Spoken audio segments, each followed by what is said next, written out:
Assalamualaikum warahmatullahi wabarakatuh. Perkenalkan kami dari kelompok 6 Data Mining Paralel A dengan anggota kelompok Laila Mazidatu Saada dengan NPM 220820101105 dan Putri Nurul Hidayati dengan NPM 2208201112. Ada Medika Enzakia dengan NPM 220820101203. Pada kesempatan kali ini kami akan memaparkan progres dari kelompok kami dengan judul Analisis Sentimen Ulasan M-Pajak pada Google Play Store untuk evaluasi layanan publik digital, studi kasus komparasi algoritma SVM, KNN, dan XGBoost. Adapun hal-hal yang melatar belakangi kami untuk mengambil topik ini adalah karena pajak diatur dalam pasal 23A UUD 1945 yang berisi negara berhak memungut pajak dan wajib memberikan layanan publik yang baik. Hal ini juga sejalan dengan peraturan tentang SPBE tentang digitalisasi pajak lewat aplikasi M-Pajak harus mendukung layanan publik yang mudah, cepat, dan terpercaya. Nah, sedangkan rating M-Pajak di Google Play Store itu relatif rendah dan banyak keluhan di ulasan. Hal ini menunjukkan kualitas publik digital perlu dievaluasi berbasis suara pengguna. Nah, sedangkan penelitian sebelumnya di objek M-Pajak umumnya hanya berfokus pada satu model klasifikasi, misalnya SVM, SBIS, atau KNN, sehingga belum ada perbandingan komparasi untuk menentukan algoritma yang paling optimal. Baik, selanjutnya tujuan yang pertama mengelompokkan ulasan pengguna aplikasi M-Pajak di Google Play Store ke dalam kelas sentimen positif dan negatif. Yang kedua, membandingkan performa algoritma Naive Bayes, SVM, dan XGBoost dalam klasifikasi sentimen ulasan M-Pajak berbasis fitur TF-IDF. Yang ketiga, memberikan gambaran empiris mengenai kualitas layanan publik digital M-Pajak berdasarkan sentimen. Baik, selanjutnya struktur dataset. Di sini, dataset yang saya gunakan diambil dari ulasan pengguna di Google Play Store dan terdiri dari 5 atribut utama. Yang pertama ada username sebagai identitas pemberi ulasan. Kedua adalah score, nilai integer 1-5 digunakan sebagai dasar pelabelan. Misalnya bintang 5 dikategorikan positif dan bintang 1 negatif. Ketiga ada atribut add yang mencatat waktu posting, berguna untuk validasi temporal. Keempat, konten yang berisi teks ulasan itu sendiri. Kolom inilah yang menjadi objek utama dalam tahap teks pre-processing dan ekstraksi fitur nantinya. Terakhir ada thumbs up count untuk melihat seberapa banyak dukungan yang diterima oleh ulasan tersebut. Pada tahap scraping data digunakan untuk mengambil ulasan pengguna dari Google Play Store menggunakan bahasa pemrograman Python. Proses ini bertujuan untuk mengumpulkan data secara otomatis dalam jumlah yang besar. Di awal kode, saya mengimport library Google Play Store Scraper yang digunakan khusus untuk mengambil data dari Google Play dan juga Pandas untuk mengolah data dalam bentuk tabel. Kemudian, untuk menentukan apps ID-nya yaitu ID aplikasi yang ingin diambil ulasannya, serta menentukan negara dan bahasa yang digunakan dalam hal ini adalah Indonesia. Selanjutnya, saya menggunakan fungsi review all untuk mengambil seluruh ulasan dari aplikasi tersebut tanpa batas jumlah dan diurutkan berdasarkan ulasan terbaru. Data yang berhasil diambil kemudian disimpan ke dalam data frame agar lebih mudah dianalisis. Setelah itu, saya membersihkan dan menampilkan beberapa kolom penting seperti nama pengguna, skor rating, tanggal ulasan, isi ulasan, jumlah like. Terakhir, seluruh data yang telah diproses disimpan ke dalam file CSV sehingga bisa digunakan untuk proses analisis selanjutnya. Pada tahap proses import library dan load dataset yang akan digunakan dalam analisis data, pada tahap pertama yaitu mengimport beberapa library utama seperti Pandas, NumPy, Array, dan String. Library ini digunakan untuk membantu proses pengolahan data, manipulasi teks, serta pembersihan data. Selanjutnya, mengimport library Natural Language Processing yaitu Sastrawi yang digunakan untuk proses stemming atau mengubah kata bentuk dasarnya dalam bahasa Indonesia. Selain itu, saya mengimport beberapa library dari Scikit-learn seperti Trend-Test-Split, TF-Fit Vector Reward, dan beberapa model klasifikasi yang nantinya digunakan untuk proses pelatihan dan pengujian data. Setelah semua library berhasil diimport, tahap selanjutnya yaitu adalah load dataset, di mana dataset diambil dari file CSV yang sebelumnya sudah diperoleh dari proses scraping. Dataset ini kemudian dimasukkan ke dalam data frame menggunakan Pandas, sehingga data lebih mudah untuk dibaca dan dianalisis. Selanjutnya merupakan tahap pelabelan. Di sini kami melakukan pelabelan otomatis menggunakan rating dengan mengubah kolom skor yaitu rating 1-5 menjadi label positif atau negatif dengan mengabaikan rating 3 yang berarti netral. Alasannya karena rating merupakan ekspresi eksplisit kepuasan pengguna. Kemudian pada pelabelan ini kita juga bisa melabeli banyak data secara otomatis.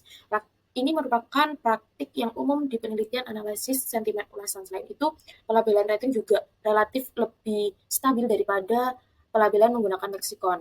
Adapun kekurangan potensialnya seperti ketidaksesuaian antara isi teks dengan rating pada sebagian kecil ulasan, karena bisa jadi seorang pengguna melakukan rating 5 namun isinya juga kritikan.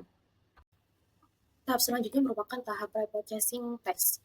Di sini ada scaffolding, cleaning, tokenisasi, normalisasi slang, hapus stop word, stemming, joint tokenization, dan dihasilkan clean text. Adapun penjelasannya adalah sebagai berikut. Yang pertama merupakan tahap scaffolding. Pada tahap ini kita mengubah seluruh teks menjadi huruf kecil agar bentuk kata seragam, misalnya kata bagus dengan B besar dan menjadi bagus dengan huruf kecil semua dianggap sama.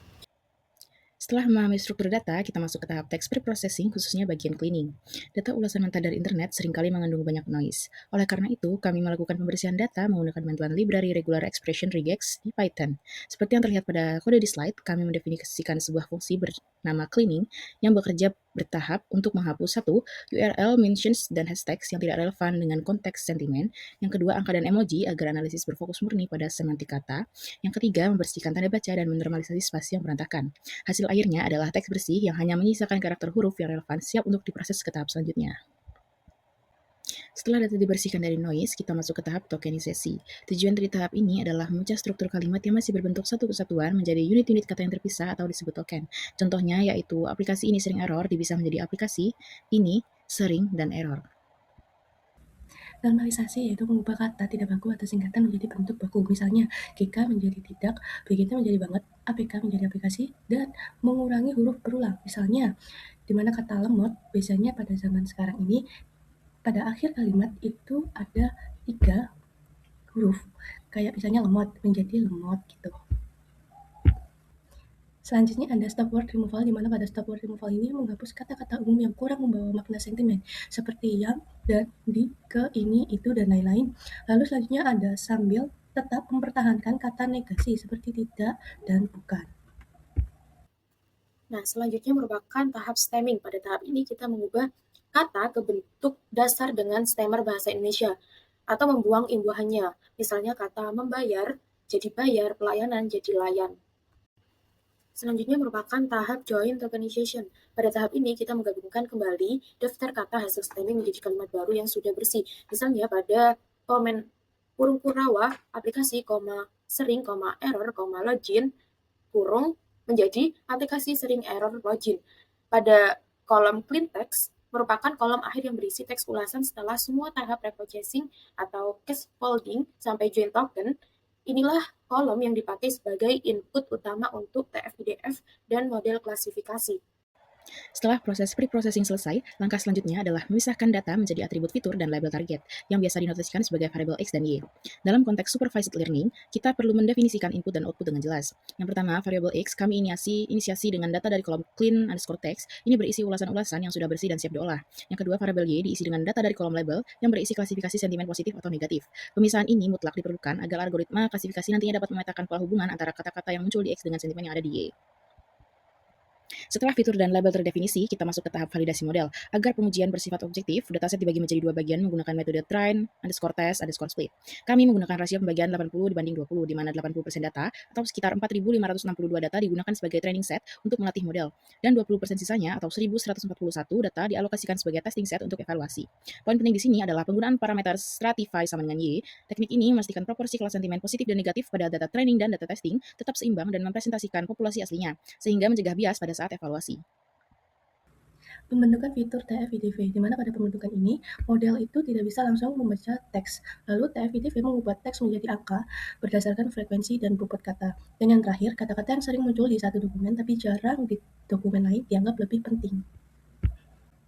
Selanjutnya ada train model, di mana pada train model ini melatih algoritma supaya mengenali pola dari TF-IDV. Lalu 3 algoritmanya yang digunakan yaitu naive Bayes, di mana pada naive Bayes ini merupakan sederhana dan cepat, lalu CVM atau linear SVG, yaitu efektif untuk data teks berdimensi tinggi, dan yang terakhir SGPOS, di mana ensemble berbasis pohon keputusan kuat dan akurat. Selanjutnya merupakan tahap evaluasi model. Pada tahap ini kita mengevaluasi hasil model di data test menggunakan matriks akurasi, seberapa banyak prediksi benar, presisi recall dan F1 score tentang keseimbangan kinerja per kelas, dan menggunakan confusion matrix dengan visualisasi benar atau salah prediksi tiap kelas. Jadi, hasil interpretasi model dengan jumlah data uji 1141 ulasan dengan distribusi kelas negatif sejumlah 908 dan positif 233 memperoleh akurasi pada algoritma Naive-Bayes sebesar 91,4%, SVM 92,4%, XGBoost 92,4%, KNN 55,1%.